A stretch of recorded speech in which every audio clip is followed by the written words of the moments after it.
Alright, hey guys, welcome to Single Gadget. So I got a request to do a video on the using Siri on older Nest devices. As you know, HomeKit wasn't available on some of the older Nest devices and things like the Hue lights and whatnot. In this one, we're going to talk about Siri, but there is different options using this platform called Homebridge. I'm not going to get into the nitty gritty of the post that I did recently, but you can have a look through it on singlegadget.com. But I will tell you, you're going to need the Node.js package, which I've got right here. The config.json file right here, and I'll put links to these. And again, there'll be a walkthrough in my past in the past post, which I'll put a link to as well. In addition, you're going to need an app called Text Wrangler. You can download it from their site. I would suggest just downloading it from the iTunes store. It's always safer that way. And you'll need to do that first so that it's in the system ready to go prior to us starting this. So download that, install it. And at the end, you're going to need an app called Devices. Now, this app used to be free, but I guess this got popular, this process here with Homebridge, and the author of that app, creator of that app, the developer of that app, ended up charging a couple of bucks for it. So it's worth it. It gets everything up and running, and there is other options that I've been reading about, but I can't really speak to those, so I can really only say that this one works for sure. And once you've got everything kind of up and running, then you can get different apps that actually will customize the system, or it'll work the system even better. Like there's an app called Home that you should definitely look into. All right, so let's get started. I'm going to try to go slow, just because I know it's nice to have the video playing while you're kind of typing away. So I'll do my best. I do tend to talk fast sometimes. Okay, first things first. You've downloaded the Text Wrangler by now, hopefully, and installed it. Now let's double click on that node. I've already got it installed, so I'm not going to go through the process all again, but honestly, it takes literally 20 seconds to do. So get that installed, hit continue, agree, blah, blah, blah. All right, so once that's installed, we're going to go ahead and we're going to open up Terminal. If you've never used Terminal before, it's in your applications folder. Well, technically it's Finder folder, Finder, applications folder, utilities folder within that, and then the Terminal app. But an easier way is to just basically go to Launchpad. Within your others folder in your Launchpad, you will find Terminal. So let's hit that. And that's pretty much it. Very simple, very basic.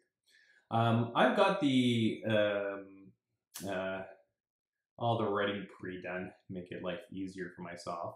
So, but either you can type it out or you can copy and paste from the article that I wrote. So what we're going to do is we're going to do sudo command.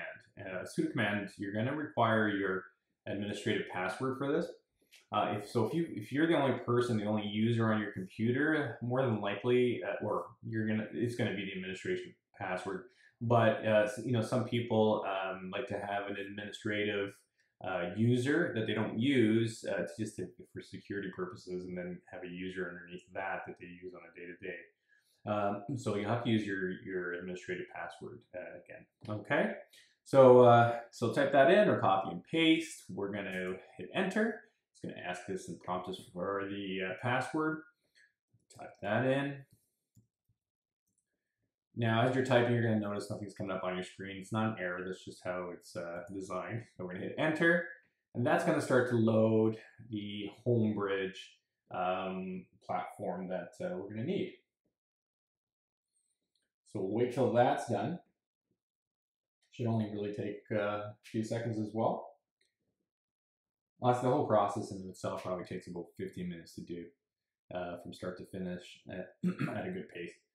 But you should be, you should have access to HomeKit on your system within 20 minutes. So if you've got an Apple Watch, you'll be able to say, set my temperature to whatever, right?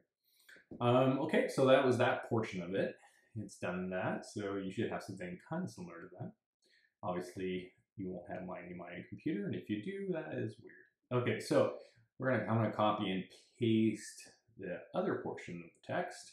You are going to basically type it out or copy paste yourself. Hit enter, and that portion is pretty quick.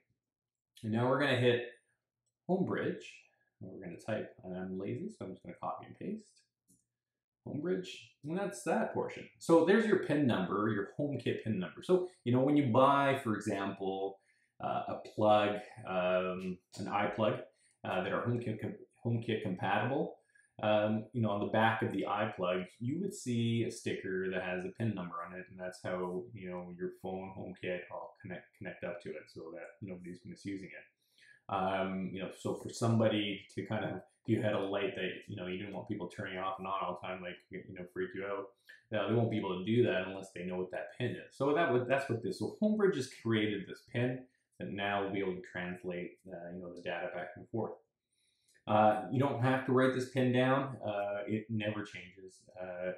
Well, it won't change, shouldn't change. But, so you don't have to write it down, put it in some vault where that you can lose it. We're going to open up the next stage, which is the config JSON file. So if you right click on the config JSON file and go to open with, you will see Text Wrangler here, or you should. And I say you should if you installed Text Wrangler in the beginning of this walkthrough.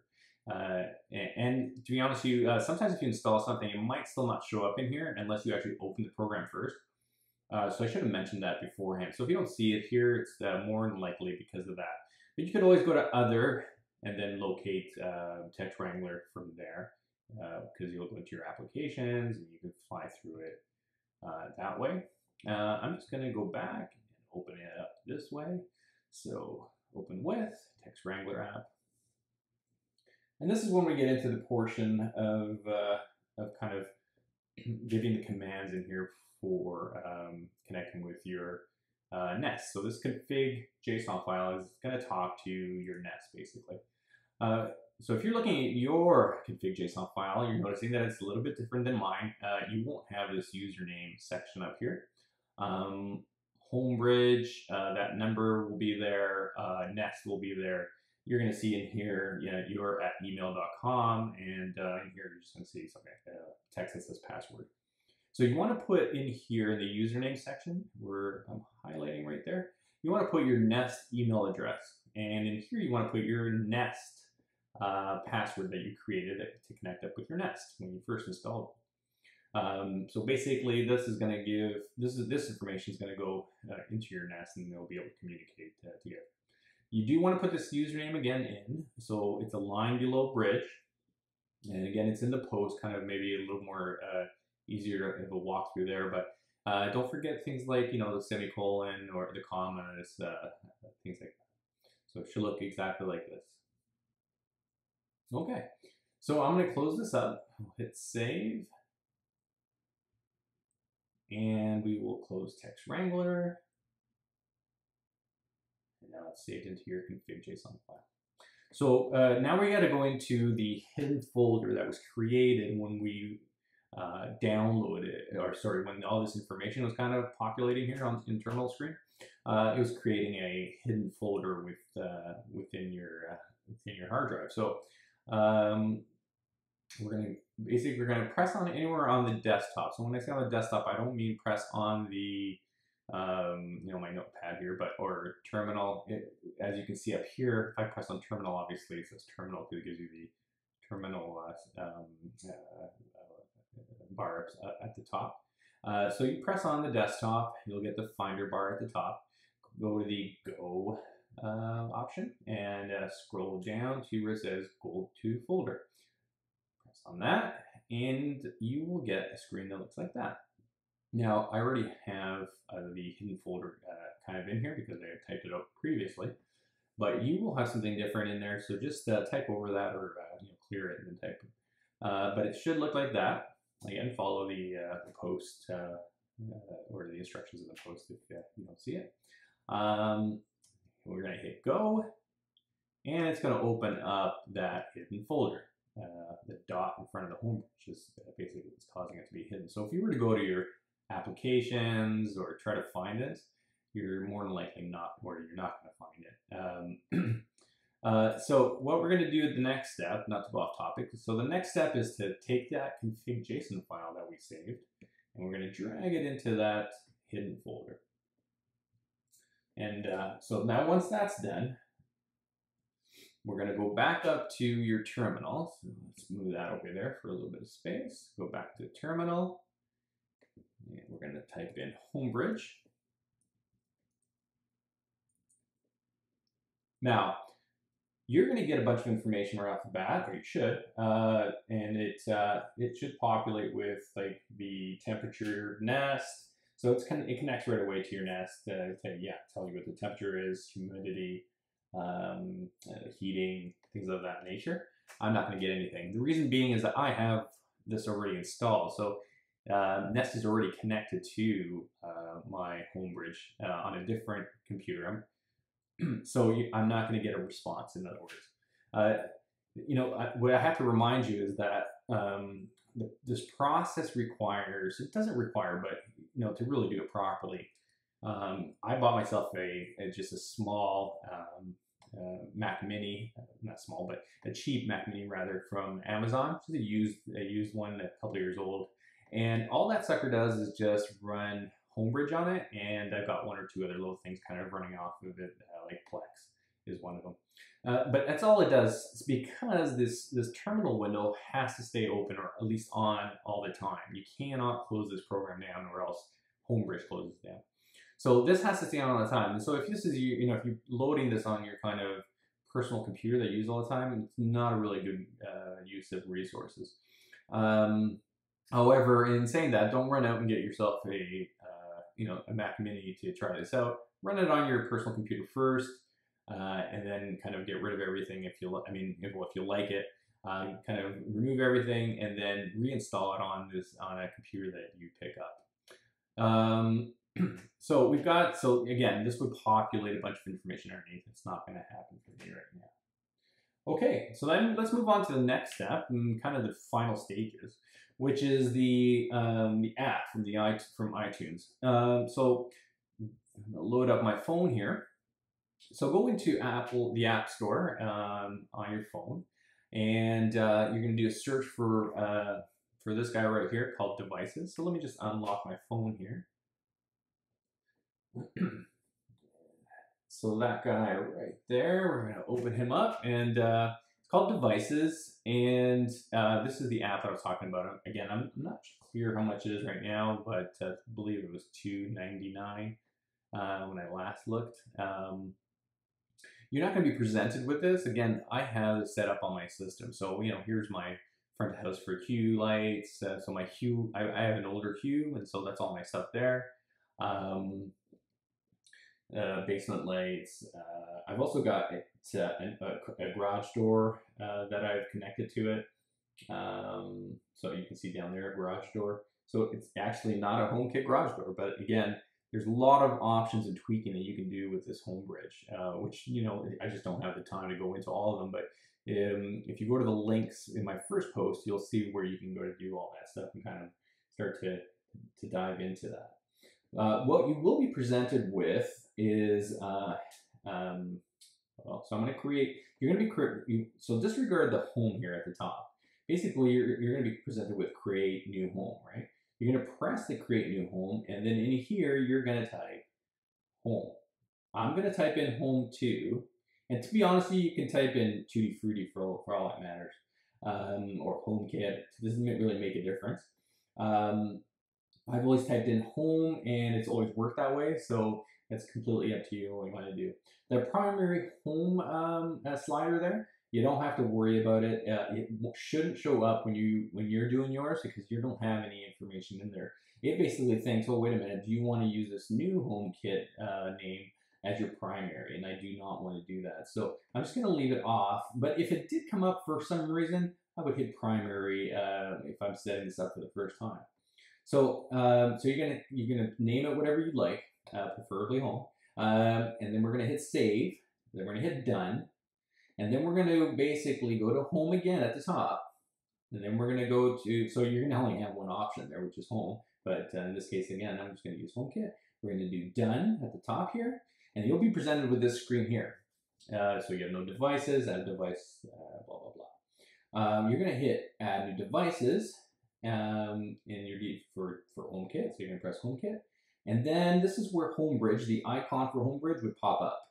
And all you do is you press on that icon for HomeBridge, and it will connect up. It's going to ask you to manually put in, it's going to pop up, and there's going to be a section that says add the number manually. So it doesn't read it automatically. So you're going to basically, that's when you're going to put in, so it's going to say something like, I believe, enter code manually. And so at the bottom, you're going to enter in, you're going to hit that button, and then enter whatever that number is that's in the back of the screen back here. So in this case, it's 031455154. Yours more than likely will be different, but it won't change after that. So I can't unfortunately show you any more steps past this, but once you do that, it should be pretty quick in terms of how fast it connects. And so then you're going to hit save at the top right corner, and then you're going to click on the back button, and there's a button that says rooms and devices, and you're going to hit done, and then you should see a picture of a thermostat. So let me just go back here for a second. Let's get out of here for a minute. I'm just going to delete this HomeKit out of my system so it doesn't mess up my system. And then you're going to be presented not with all these options, because obviously you won't have the Hue lights and all, but you will see the hub, like the HomeBridge hub here. So you'll see that, and you will see the Nest set up on your system, and that will be it. I mean, outside of that, if you've got, again, the Apple Watch, give it a try. Just basically say, hey Siri, what's the temperature? Oh. It's 14 degrees right now. Hey Siri, what's the temperature in the house? The current temperature is at 22.6 degrees. So there you go. So that connected up with my Nest, which again isn't HomeKit compatible, and it worked just off the bat. So if you have any questions, feel free to comment or send us an email, and we'll continue to post like that. I might do a different one with how I got my garage door to work, but it just depends how much time I've got. I hope you enjoyed the video. If you wouldn't mind sharing and clicking on some of our sponsors, I'd appreciate it. Have a great day.